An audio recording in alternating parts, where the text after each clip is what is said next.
Luc, chapitre 23, versets 6 à 12. Quand Pilate entendit parler de la Galilée, il demanda si cet homme était galiléen. Et ayant appris qu'il était de la juridiction d'Hérode, il le renvoya à Hérode, qui était aussi à Jérusalem en ces jours-là. Quand Hérode vit Jésus, il en eut une grande joie, car il y avait longtemps qu'il souhaitait de le voir, parce qu'il avait entendu dire beaucoup de choses de lui, et il espérait qu'il lui verrait faire quelques miracles. Il lui fit donc plusieurs questions, mais Jésus ne lui répondit rien. Et les principaux sacrificateurs et les scribes étaient là, qui l'accusaient avec véhémence. Mais Hérode, avec les gens de sa garde, le traita avec mépris. Et pour se moquer de lui, il le fit vêtir d'un habit éclatant et le renvoya à Pilate. En ce jour même, Pilate et Hérode devinrent amis, car auparavant, ils étaient ennemis. Amen. Puisse le Seigneur bénir sa parole. Alors nous poursuivons notre survol de la Bible et particulièrement notre méditation sur le procès de notre Seigneur Jésus-Christ devant les autorités séculaires de son temps. Nous avons médité sur le procès ecclésiastique de notre Seigneur Jésus-Christ, le grand souverain sacrificateur, selon l'ordre de Melchisédek, face aux sacrificateurs lévites. Nous avons maintenant le grand roi, le roi des rois, face au roi de son temps. Face à Pilate, représentant du pouvoir romain, et face à Hérode, ayant juridiction sur la Galilée. Alors, nous allons nous intéresser cet après-midi encore à la figure de ces deux hommes, Pilate et Hérode. Au versets 6 et 7, nous trouvons qu'il est dit « Quand Pilate entendit parler de la Galilée, il demanda si cet homme était galiléen. Et ayant appris qu'il était de la juridiction d'Hérode, il le renvoya à Hérode, qui était aussi à Jérusalem en ces jours-là. » Alors, souvenez-vous, on avait dit que le principal défaut de Pilate, Pilate n'a pas que des défauts, il est doué d'une certaine honnêteté, mais son défaut principal, c'est qu'il est un homme lâche.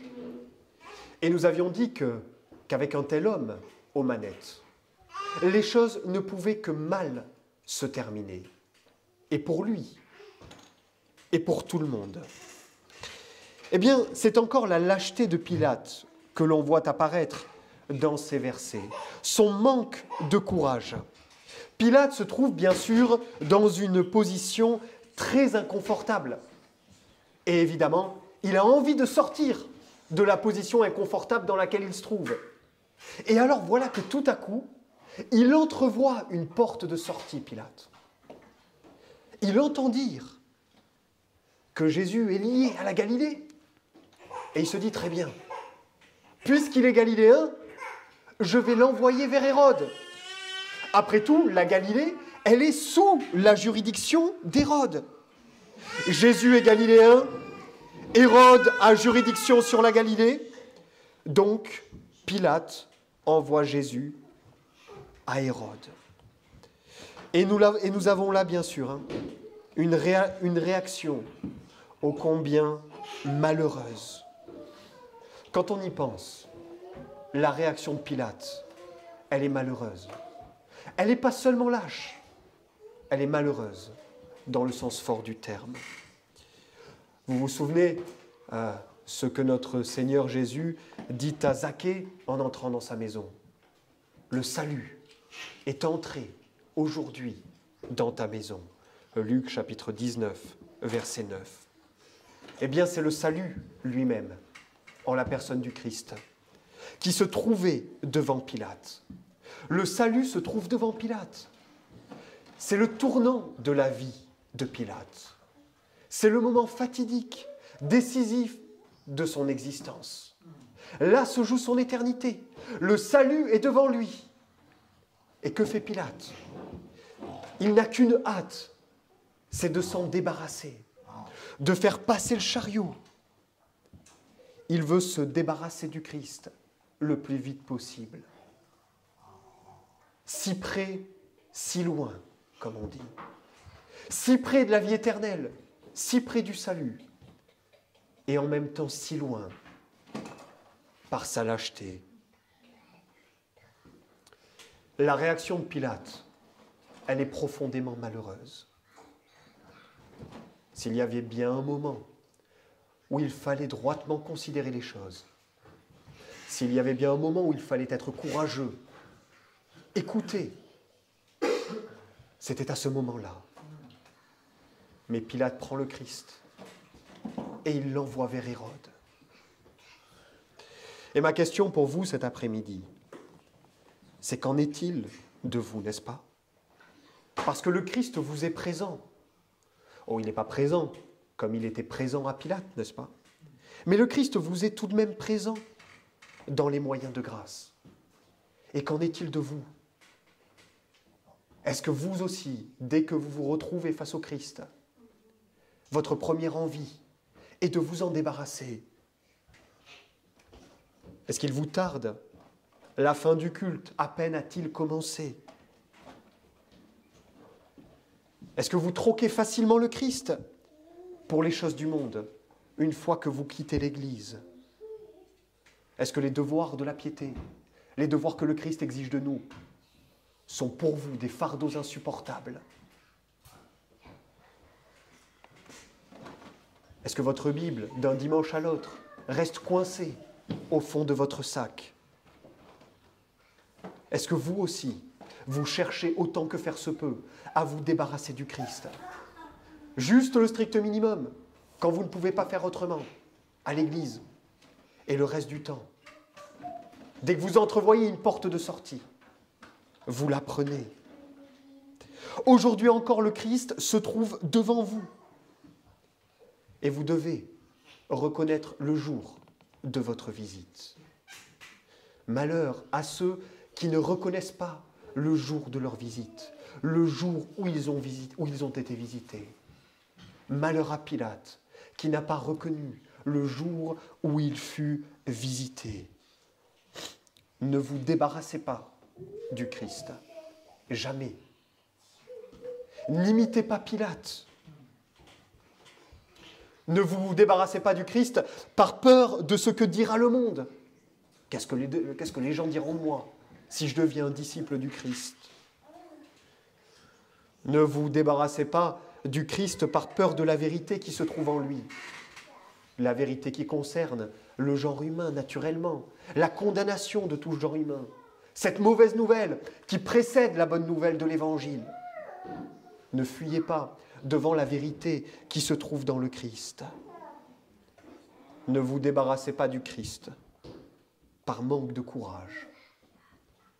Toutes ces choses, elles se trouvaient en Pilate. Probablement la peur de ce que le monde pourrait dire d'un gouverneur romain qui décide de suivre le Christ. La peur de la vérité qui se trouve dans le Christ. Qu'est-ce que la vérité? Disait Pilate à Jésus.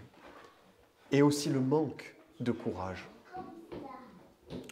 Souvenez-vous que toutes ces choses, tous ces mots, ils ne sont jamais que temporaires. Si vous devez affronter l'opprobre du monde extérieur, si vous devez affronter, et que cela vous terrifie, la vérité qui est dans le Christ, si vous devez affronter votre manque de courage, toutes ces choses sont difficiles, mais ces mots ne sont que temporaires. L'enfer est éternel. Et je peux vous assurer d'une chose, c'est qu'aujourd'hui, à l'heure où on se parle, Pilate regrette très amèrement son choix. Pilate regrette très amèrement son choix, celui d'avoir voulu se débarrasser du Christ, alors qu'il aurait dû trouver refuge en lui. À l'heure où on se parle, ce n'est pas Pilate seulement, c'est une multitude d'âmes qui regrettent de s'être débarrassées du Christ. Alors qu'il leur était présent. Plutôt que de vous débarrasser du Christ comme Pilate, chers frères, je vous invite à lutter avec lui, comme Jacob a lutté avec l'ange de l'Éternel. Luttez avec le Christ. Ne le laissez pas partir jusqu'à ce qu'il vous ait béni, comme Jacob a retenu l'ange, jusqu'à ce qu'il obtienne de lui la bénédiction. Luttez avec le Christ pour qu'il vous bénisse. Répondez à son invitation. Et sachez que si, comme Pilate, vous vous débarrassez de lui, il se débarrassera de vous au jour dernier.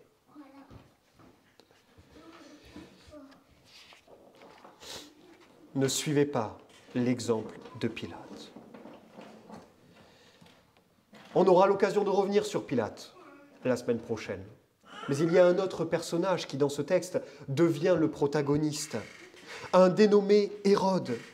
Des versets 8 à 11, nous lisons « Quand Hérode vit Jésus, il en eut une grande joie, car il y avait longtemps qu'il souhaitait de le voir, parce qu'il avait entendu dire beaucoup de choses de lui, et il espérait qu'il lui verrait faire quelques miracles. Il lui fit donc plusieurs questions, mais Jésus ne lui répondit rien. Et les principaux sacrificateurs et les scribes étaient là qui l'accusaient avec véhémence. Mais Hérode, avec les gens de sa garde, le traita avec mépris, et pour se moquer de lui, il le fit vêtir d'un habit éclatant et le renvoya à Pilate. Hérode. Si Pilate est le prototype du lâche, Hérode, lui, est le prototype du léger en matière de religion. Deux profils qu'il faut éviter à tout prix, deux profils qui conduisent à une fin identique. Pilate, on l'a dit, c'est un homme qui n'est pas dénué de toutes sortes de vertus, mais c'est un lâche. C'est le modèle du lâche, comme Judas est le modèle du traître. Hérode, c'est le modèle du léger en matière de religion, qui prend toutes ces choses, les choses qui sont les plus sacrées au monde, à la rigolade, à la légère. Alors, peut-être qu'avant de poursuivre, quelques éléments biographiques à propos d'Hérode sont nécessaires. Parce qu'en fait, en lisant, si vous lisez les évangiles et le livre des Actes, il est facile de penser, on peut peut-être penser qu'il y a un seul Hérode.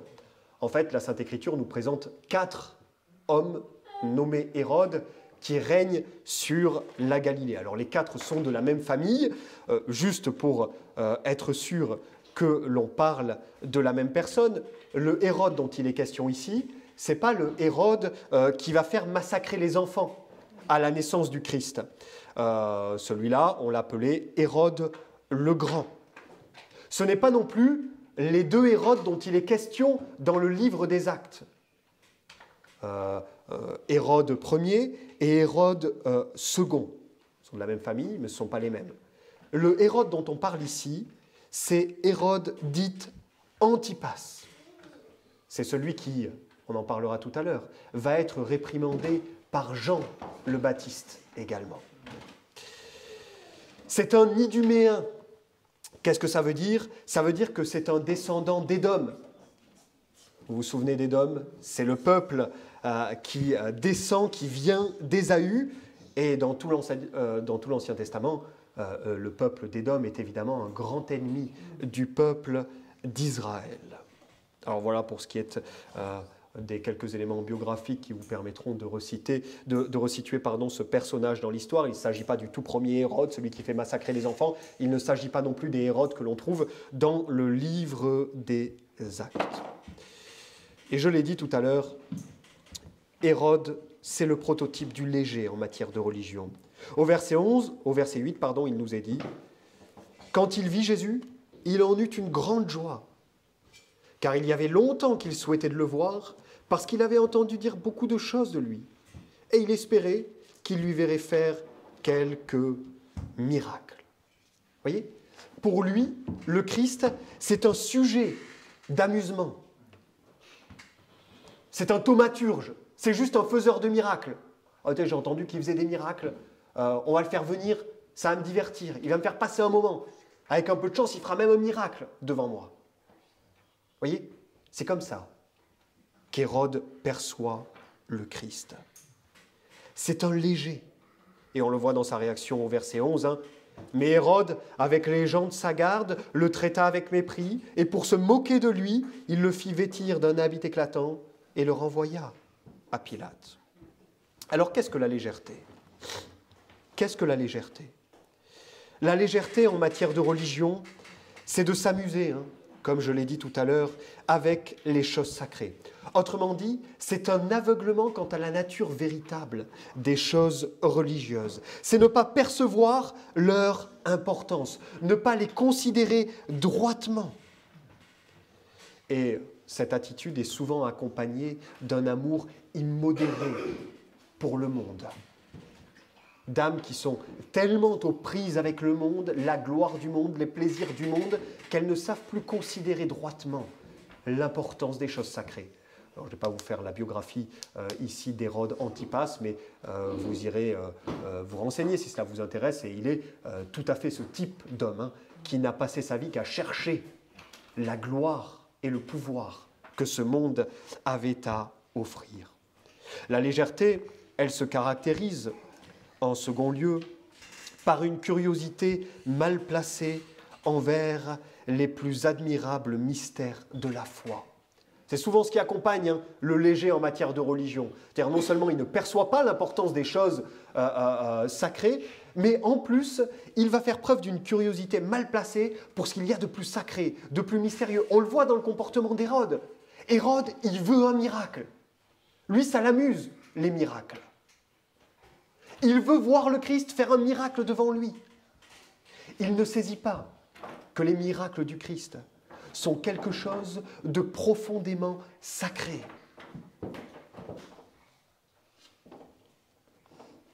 Troisièmement, le léger manifestera souvent sa légèreté, et c'est le cas ici dans le verset 11, par une moquerie ouverte. Vous avez vu ce que fait Hérode, hein. Bon, non seulement il fait maltraiter le Christ, mais il le revêt, hein, d'une tunique royale. D'ailleurs, on verra par la suite dans le récit que les Romains font la même chose, hein. C'est probablement lui qui a donné cette mauvaise idée aux Romains. Il se moque du Christ, ouvertement, une fois qu'il a été contrarié. S'il est frustré, le léger n'hésitera pas à se moquer ouvertement des choses sacrées. Si au début, sa légèreté peut être une simple ironie, si on contrarie, alors ouvertement, il dévoilera le fond de son cœur. Et finalement, le quatrième élément de la légèreté, c'est là un point commun avec la lâcheté, hein, c'est que la légèreté, comme la lâcheté, engendrera tôt ou tard l'injustice. On voit que c'est ce qui se passe, hein. Là, Hérode, sans aucune raison, va faire battre le Christ. Aucune raison de le faire. Lui-même trouve le Christ coupable de rien, et pour cause, il va le renvoyer à Pilate sans condamnation. Il ne l'a trouvé coupable de rien, mais quand même, il le fait frapper. La même attitude que celle de Pilate. Non, il n'a rien fait. Bon, mais quand même, on le fait frapper. On le fait punir, alors qu'il est innocent. Ça s'appelle de l'injustice. Et c'est un point commun entre la lâcheté et la légèreté. Tôt ou tard, elles engendrent l'injustice, la maltraitance. La légèreté s'accompagne toujours d'un manque d'intégrité. Et en fait, nous pourrions dire que la légèreté d'Hérode est pire que la lâcheté de Pilate. Comment est-ce qu'on peut le conclure ? Eh bien, il suffit de voir le blâme que le Christ lui adresse. Le Christ ne lui décoche même pas un mot, alors qu'il a parlé à Pilate, alors même qu'il a parlé au sacrificateur lévite. À Hérode, il ne dit pas un mot. Rien. Rien du tout. Le blâme que le Christ donne à Hérode Et le pire des blâmes, le silence absolu. Ici, le léger nous est présenté comme étant encore pire que le lâche. Et notez que Hérode a cette particularité, hein, au même titre, et contrairement à Pilate, au même titre que les scribes, les pharisiens, les hypocrites du temps du Christ, il est quelqu'un qui a reçu un blâme et de la part de Jean-Baptiste, le plus grand des prophètes, et de la part du Christ. Ils ne sont pas si nombreux si on accepte la caste, si on fait exception de la caste de pharisiens, d'hypocrites et de scribes qui, tout au long du ministère de Jésus, se sont opposés à lui. Hérode, il est blâmé et par Jean-Baptiste et par le Christ. Alors, si Hérode, vous voyez, c'est le léger par excellence, ce texte nous rappelle que le croyant, au contraire, est appelé premièrement à la gravité. Le croyant est appelé à faire preuve de gravité, à être quelqu'un de grave. Qu'est-ce que ça veut dire, être quelqu'un de grave? Ça veut dire être quelqu'un de sérieux dans les choses divines. Quelqu'un qui prend au sérieux ces choses-là. Et c'est une vertu que nous devons retrouver. Il est consternant de voir que parfois, les chrétiens sont capables aussi d'une grande légèreté, et parfois même d'une grande légèreté, pour ce qui touche aux choses sacrées.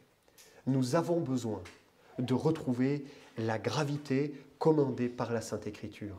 Les choses religieuses, les choses sacrées, les choses qui touchent à Dieu, à son alliance de grâce, ce sont les choses les plus importantes de ce monde. Ce sont les choses éternelles qui passent de ce monde à l'autre. Ce sont les seuls qui subsistent. Le plus grand sérieux est nécessaire pour aborder, pour méditer ces choses.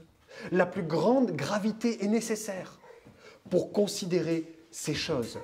Il n'y a pas de place à la moquerie, il n'y a pas de place à l'ironie, il n'y a pas de place à la légèreté. La légèreté doit être bannie au profit de la gravité. Il faut être sérieux. Nous sommes appelés à être sérieux avec ces choses-là. Le salut des âmes, le don de Jésus-Christ par Dieu son Père, tout cela est d'une importance fondamentale et capitale. Les destinées éternelles. Il n'y a pas de place pour la légèreté dans ces choses-là. Le Christ n'était pas un homme léger. Un appel à la gravité, donc, qui est une vertu chrétienne qu'il faut retrouver. Mais un appel également à la sobriété. La sobriété, c'est l'exact opposé de la vaine curiosité dont j'ai parlé tout à l'heure, que l'on voit chez Hérode, qui veut des miracles parce que ça l'amuse, qui sonde avec une curiosité mal placée des choses qui sont sacrées et saintes. La sobriété, qu'est-ce que c'est? C'est donc tout le contraire de la vaine curiosité. C'est être capable de s'arrêter là où Dieu s'est arrêté, de se contenter de ce que Dieu nous a révélé dans sa parole et de se reposer dessus. La sobriété, c'est cette paix et ce calme intérieur qui se dégage lorsque l'on s'arrête là où Dieu s'est arrêté sans aller plus loin. C'est ne pas chercher à sonder ce que Dieu n'a pas révélé. Les choses secrètes sont à l'Éternel, notre Dieu. Les choses révélées sont pour vous et pour vos enfants à perpétuité. Les choses secrètes sont à l'Éternel. Il y a bien des maux dans nos vies qui viennent du fait que nous cherchons nous aussi à sonder les choses secrètes de Dieu, ce que la sobriété nous empêche de faire. Considérez droitement les choses saintes et sacrées. Évitez toute vaine curiosité. Voilà ce à quoi nous sommes appelés. Alors, nous avons Pilate le lâche, nous avons Hérode le léger et cette conclusion terrible au verset 12. Et ce même jour, Pilate et Hérode devinrent amis, car auparavant, ils étaient ennemis. À quel point ce verset est terrible.